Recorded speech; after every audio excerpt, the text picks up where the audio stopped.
Afinal, para que serve a literatura?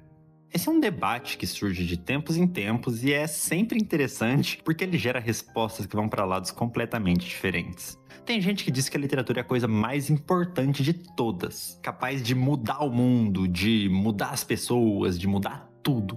Tem gente que diz que é importante para criticar a sociedade, botar em pauta os seus valores e todas essas coisas. Mas, sendo bem sincero, a literatura não tem utilidade nenhuma. E eu digo isso como uma pessoa que dedicou os últimos 10 anos a ela. Bom, agora é hora que muita gente vai sacar uma tocha ou a carta dos benefícios da leitura no cérebro, da experiência de ler um livro, de como isso ajuda a moldar você como pessoa, e isso não podia ser menos importante. Literatura e experiência de leitura são duas coisas tão diferentes que não vale nem a pena comentar.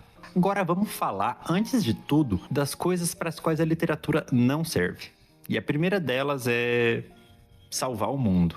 A ideia de que o contato com a literatura vai necessariamente transformar alguém num ser humano melhor não tem absolutamente nenhum embasamento. Eu poderia pegar um dos vários exemplos que a gente tem de autores que são pessoas terríveis ou que eram pessoas terríveis, mas eu quero pegar um exemplo que você provavelmente não conhece e que é muito ilustrativo desse ponto. Esse senhorzinho simpático que parece uma mistura de diretor de cinema e chefe da máfia é o Louis Ferdinand Céline, um dos escritores franceses mais importantes do século XX. E, para todos os efeitos, um romancista genial. Como se isso não bastasse, ele também era médico. A obra mais importante da vida de Céline é Viagem ao Fim da Noite, que foi publicada em 1932 e é um livro que fala sobre a fragilidade e os absurdos da vida humana. De todas as coisas interessantes no livro, o que mais se destaca é o retrato da guerra como essa máquina de moer gente, essa luta violenta e sem sentido, sem esperanças, que escancara como a vida humana pode acabar num único instante. Agora você deve estar se perguntando, tá, mas se ele é tão importante, por que eu nunca ouvi falar sobre ele? O que ele fez de tão ruim?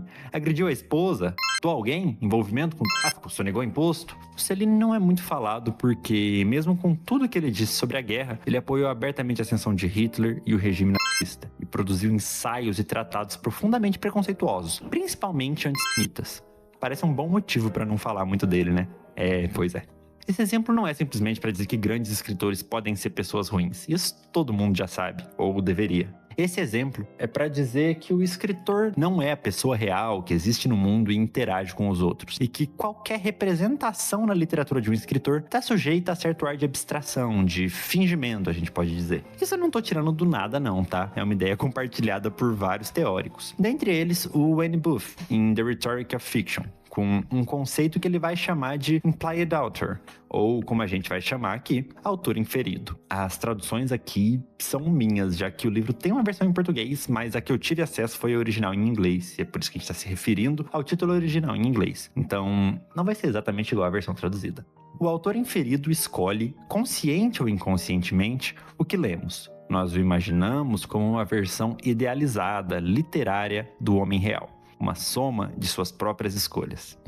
Até o romance em que não há a dramatização de um narrador cria uma imagem implícita de autor que permanece por trás das cortinas, seja como diretor, ventríloco ou um deus indiferente, silenciosamente lixando as unhas. Esse autor inferido é sempre diferente do homem de verdade, seja lá o que imaginamos que ele seja, que cria uma versão superior de si mesmo, um segundo eu, ao criar sua obra. Ou seja, o próprio autor, de certa forma, também é um personagem. A imagem que a gente cria dele ao ler o livro não vem do nada, ela é projetada a partir da obra. Mas isso também não quer dizer que essa imagem representa a pessoa real. É mais como uma espécie de essência onipresente por todo o texto, que a gente acaba materializando numa ideia de pessoa. Ainda seguindo nessa linha, a nossa relação como leitor com esse autor inferido também é bem particular, segundo Booth. O autor inferido de cada romance é alguém com cujas crenças em todos os assuntos eu preciso predominantemente concordar para apreciar seu trabalho. É claro, a mesma distinção precisa ser feita entre eu como leitor e o eu, frequentemente bem diferente, que anda por aí, paga contas, arruma o vazamento da pia e peca em sabedoria e generosidade. É só enquanto leio que me torno esse eu cujas crenças precisam coincidir com as do autor. Ou seja, ao mesmo tempo em que os valores do autor inferido não necessariamente são os valores da pessoa real, o mesmo acontece com a gente como leitor e como pessoa. É quase um RPG, com cada um interpretando um personagem. Mesmo que não seja raro que seu personagem se pareça muito com você, ele também pode ser alguma coisa completamente diferente. A literatura não tem o objetivo de salvar o mundo porque, por mais próxima que ela possa ser da realidade, não é a realidade. Sempre existe uma parcela de acordo tácito, de cinismo, de fingimento na literatura. Para entender isso melhor, vamos para o Rhetoric of Fiction mais uma vez. Qualquer característica que na vida real me faça amar ou odiar outras pessoas terá o mesmo efeito na ficção, mas há uma grande diferença. Como não estamos numa posição em que podemos ser prejudicados ou beneficiados por um personagem fictício, nosso julgamento é desinteressado, até irresponsável de certa forma. Podemos facilmente despertar um interesse magnético por personagens que seriam intoleráveis na vida real. Bom, essa última parte você já sabia. Você com certeza gosta muito de alguns personagens de índole duvidosa, para dizer o mínimo. Então vamos dar atenção para outra parte. Esse interesse cínico que a gente tem, porque tá vendo tudo de um lugar seguro, livre de qualquer interferência. Todos esses acordos, todos esses fingimentos, por assim dizer, todas essas camadas pelas quais o real passa até se transformar em literatura, costumam passar despercebidos. Mas depois que a gente vê, a gente nota que eles estão sempre lá. E é fácil chegar à conclusão de que a literatura não tem como salvar o mundo, se nada garante que o impacto que ela vai ter nos escritores e leitores vai necessariamente se converter num impacto na pessoa real. Agora, a segunda coisa que não é função da literatura: ensinar coisas para as pessoas. Isso pode parecer estranho pra caramba, já que você com certeza lembra de muitas coisas que você aprendeu lendo, mas vem comigo que vai fazer sentido. Para isso, vamos usar um ensaio curtinho do Walter Benjamin, que em português foi traduzido como O Narrador ou O Contador de Histórias. Esse segundo nome que é bem mais preciso, porque o ensaio fala dos efeitos e do desaparecimento da contação oral de histórias. Nele, o Benjamin vai argumentar que qualquer caráter utilitário da literatura, da ficção, está diretamente ligado à narrativa oral, ou seja, à contação de histórias como hábito de uma sociedade, e que com o domínio da ficção escrita, isso então vai desaparecer. Os exemplos disso são extremamente diversos e vêm das datas mais antigas. A Ilíada do Homero, que se propagou pelas cidades gregas desde antes de 800 a.C., é declamada pelos aedos, que eram uma espécie de trovadores da época, e servia para perpetuar valores éticos que todos compartilhavam: a virtude guerreira, a glória, a bela morte, a lógica aristocrática do governo dos melhores. É por isso que a Ilíada tem tantos versos repetidos e é toda rimada, porque ela tinha que ser memorizada pelos aedos. Muito antes disso, contar histórias foi o que, segundo a maioria dos estudiosos da área, possibilitou que seres humanos construíssem sociedades, se juntassem em torno de ideais e valores em comum, que não necessariamente dependiam de referenciais no mundo.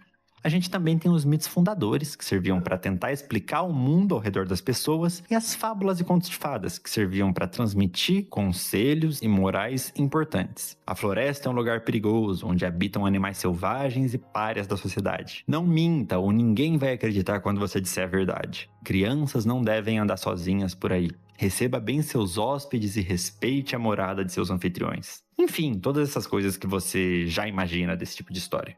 Acontece que o hábito de contar histórias vai gradualmente desaparecendo, e isso por vários motivos. A lógica das linhas de produção das primeiras fábricas submetia os operários a um trabalho rítmico, constante, uniforme. Além disso, coletivo. Essas coisas propiciavam a contação de histórias durante o trabalho, para passar o tempo. Mas essa lógica de trabalho começa a mudar bastante a partir do século XX. Outro fator que contribuiu muito para esse desaparecimento foi a popularização do rádio e, posteriormente, da televisão, além, é claro, dos índices de alfabetização cada vez maiores. De repente, as pessoas tinham acesso a informações, acontecimentos e histórias que não necessariamente estavam ligados à realidade delas, ou seja, que não necessariamente tinham alguma aplicação prática para elas. Também é no século XX que ocorre a Primeira Guerra Mundial, de 1914 a 1918. E quando as pessoas voltam da guerra, é a primeira vez, em nível coletivo, em que elas têm experiências que não vão querer compartilhar. Aí você deve estar se perguntando, Ué, mas tinha guerra o tempo todo. O que a Primeira Guerra tem de tão especial? Foi com a Primeira Guerra que começou a lógica da corrida armamentista, das máquinas de matar gente, das armas de destruição em massa. Um guerreiro asteca com uma clava de obsidiana, um soldado da Tessália com uma espada de bronze e um oficial francês com um mosquete guerreavam contra a mesma coisa: pessoas. Existia uma pessoalidade no combate, na guerra, na própria morte, que desaparece com a Primeira Guerra Mundial. A guerra de trincheiras cria um cenário em que todos os dias são a rigor a mesma coisa. Os soldados atiravam sem saber muito bem no que, adoeciam e transitavam entre corpos de companheiros que tinham morrido sabe lá de que forma. Às vezes das próprias doenças vindas das trincheiras, às vezes de uma bala perdida sei lá de onde, às vezes sofrendo terrivelmente por ter inalado gás mostarda. Percebe como não dá pra pensar em qualquer coisa parecida com um propósito, com virtude guerreira, com seja lá o que for, num cenário tipo esse? Com todas essas coisas, não só o hábito de transmitir histórias oralmente, mas também a lógica utilitária, prática, didática da ficção vai ficando pra trás. É claro que a gente tem romances didáticos, tipo 20 Mil Léguas Submarinas ou Viagem ao Centro da Terra, do Júlio Verne, que são quase um episódio de Peixonauta, te ensinando o nome das coisas, para que elas servem, como elas funcionam. Mas essa corrente sempre foi um tanto secundária. Assim como hoje em dia, a gente ainda tem literatura performada oralmente, e uma das principais formas são as poesias de slam, ou spoken poetry, que a gente pode dizer que tendem a ter uma ligação mais direta com o real, já que predominam autores de grupos marginalizados e obras que falam das dificuldades da vivência deles. Mas hoje em dia não é por esses motivos que a gente escreve e lê literatura. Não costuma ter nada a ver com a perpetuação de valores universais, a transmissão de conhecimentos importantes ou de uma ética homogênea e pré-definida, ou mesmo com adquirir qualquer tipo de informação, de conhecimento teórico ou enciclopédico. Tá, mas então, depois de tudo isso, para que serve a literatura? Para responder essa pergunta, eu quero começar com uma citação do James Wood, que vem do livro Como Funciona a Ficção. A arte não é a vida. A arte é sempre um artifício, é sempre mímese. Mas a arte é a coisa mais próxima da vida. Mímese, numa simplificação grosseira que faria o Aristóteles se revirar no túmulo, quer dizer representação. Então, a arte não é a realidade, é uma representação. Como diz essa obra do René Magritte, que você com certeza já viu, ceci n'est pas une pipe, isso não é um cachimbo. A literatura é, antes de tudo, uma forma de arte, de representação. E uma das razões de ser mais elementares da arte é fazer as pessoas sentirem alguma coisa. Ah, mas fazer as pessoas sentirem alguma coisa é muito vago. Isso pode querer dizer qualquer coisa. Sim, e que bom que é assim, porque isso significa que a arte pode ser sobre qualquer coisa. A arte não deve nada a ninguém. Isso é muito importante, claro, principalmente nos dias de hoje, em que a gente precisa dessa desconexão com o mundo real, com a sobrecarga de informação, com a desesperança que muitas vezes a gente acaba sentindo, com todos os hiperestímulos que chegam na gente o tempo todo. Mas não quer dizer que a arte não possa ser outra coisa. É justamente porque a arte não precisa se submeter a nada que venha de fora, que ela pode sim muito bem retratar tudo isso que vem de fora. E é justamente por isso que a literatura pode fazer as coisas que eu passei todo esse tempo tentando te convencer que não são a utilidade dela. Ela não serve para denunciar as mazelas da sociedade, mas pode muito bem fazer isso. Ela não serve para perpetuar valores, mas ela pode ter esse efeito. Ela não serve para desafiar a ordem vigente, mas pode desempenhar esse papel. A grande questão é que quando a gente fala de ficção, o que é interno à obra, ou seja, enredo, personagens, conflito, sentido dramático, tem que preceder todas as coisas que vêm de fora. Todas as críticas, todas as denúncias, todos os valores que a obra corrobora vêm depois da obra em si. Mas só pra deixar claro, isso não tem nada a ver com aquele papo estranho de cultura woke, de ai, não pode ter política no meu joguinho, no meu livrinho, no meu filminho, que essa galera reacionária, estúpida, fica repetindo por aí. E pra te provar isso, eu vou citar um ensaio chamado Narrar ou Descrever, do Georg Lukács, um grande teórico da literatura que não só era abertamente comunista, como viveu na União Soviética durante quase toda a sua vida. Ou seja, era um teórico bastante engajado politicamente. A importância objetiva só pode adquirir vida literária, só pode convencer e comover o leitor, desde que a relação entre as coisas, os problemas e o personagem sejam representadas em forma individual. Isto é, através da ação dos acontecimentos do entrecho. Quando isso não ocorre, os homens tendem a se tornar figuras episódicas, inseridas em quadros estáticos.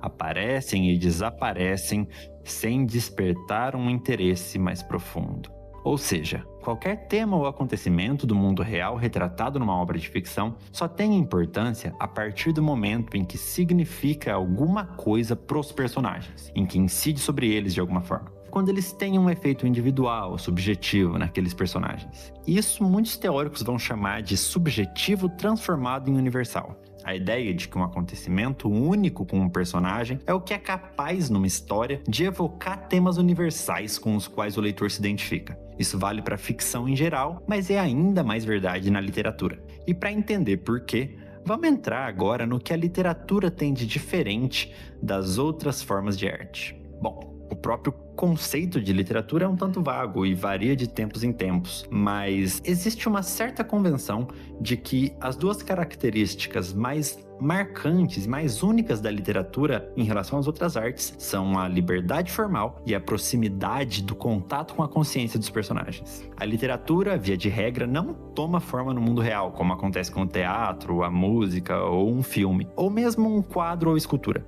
Esse caráter de performance ou de ter um objeto ou alguma coisa como resultado não existe para a literatura. Um livro não é a história que a gente vai ler, é uma representação dela.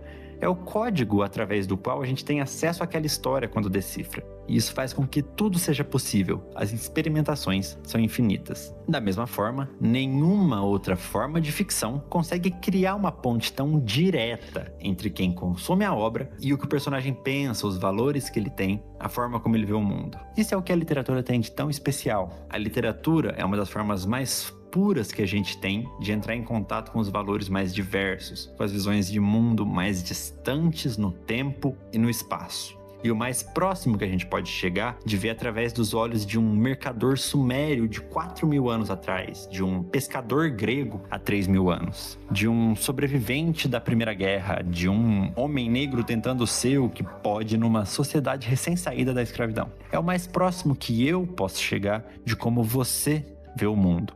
E o mais próximo que você pode chegar de como eu vejo.